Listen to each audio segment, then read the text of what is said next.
I'm Richard, as you know, and you're stuck with me through all these videos. This is one of the last ones. Let's talk about these things here, the boards.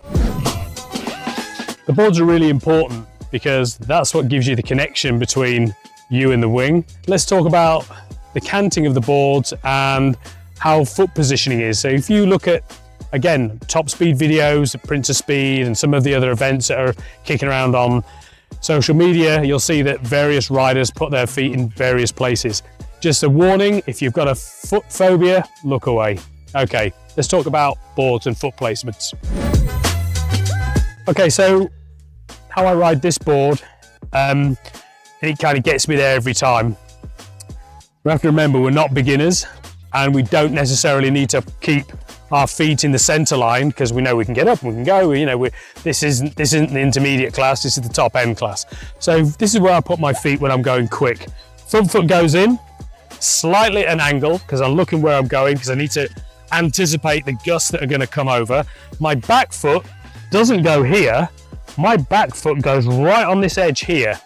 As the board's canted over, I wrap my toes around the back end of the board and that gives me the stability, and I grip with my toes and it gives me a little bit of feel so I know where I'm going and what the pitch of the board's doing and whether I'm trimming and all the rest of it. So that's how I do it. If my foot was here, I don't believe I'd get the control. So this is all about the control, and to put my foot on this outside edge, just wrapping my toes over, not even quite a wide stance, quite a narrow stance, because if everything's done right, wings loaded up, foils on there, boards on its side, I'm doing my track, I'm going quick, I'm already settled in. You don't just go straight out of a jibe 30 knots. You kind of do your run, get in your harness, get comfortable.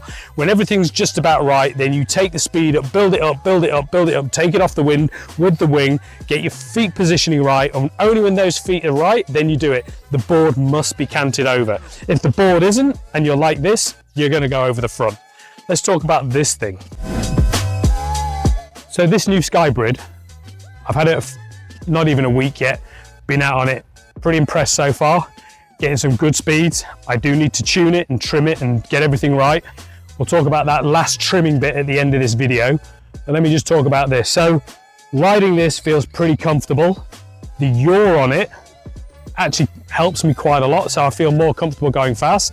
Putting my foot on the outside edge feels even better because my feet are slightly closer together and I feel more in control. So verdict's kind of half in now. We think this is going to be the board that I'll do all my hot speeds on. Let's see where we go. Just a care point that you need to know is, if you notice there's a line on here, this is where I put my foil. It's absolutely the place to go.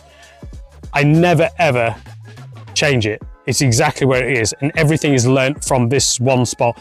There are so many variables in wing foiling that every time you can take one variable out, that's one thing you don't have to compensate for on the water. So setting your foil up, setting it in the right place, that's going to be perfect. By the time I finish with this board, I'm sure there's going to be half a dozen lines on here of where I feel most comfortable in particular winds, in this wind, in that wind, and everything else. Every time you take a variable out, you're one step ahead of the competition, and the competition is you to get to 30 knots. Every time you take a variable out, whether that be a crazy thing like inflating your wing, if you don't use a gauge to inflate your wing, use your gauge, press it up to exactly what it says, and then, you know, if you've done 1,000 pumps with a pump, is it still accurate? Check it with somebody else's pump. If it says 6, 7, 8 PSI, pump it up to that, check it with another pump. Every variable you can take out, you got to take out. You've got to make sure that everything is perfect every time you go out, because the wind's never the same, the water state's never the same, so you have to compensate with all of that without worrying about your kit. And like everyone does, everyone blames their kit first. It's this, it's that, it's the other. You take out all the variables and I'll tell you what, you'll start going, it's me, it's the water state, it's this, I can do better, I can do this, I can do that. Everything that you need to get to 30 knots, take out the small variables and you'll be really good. Take care, ciao.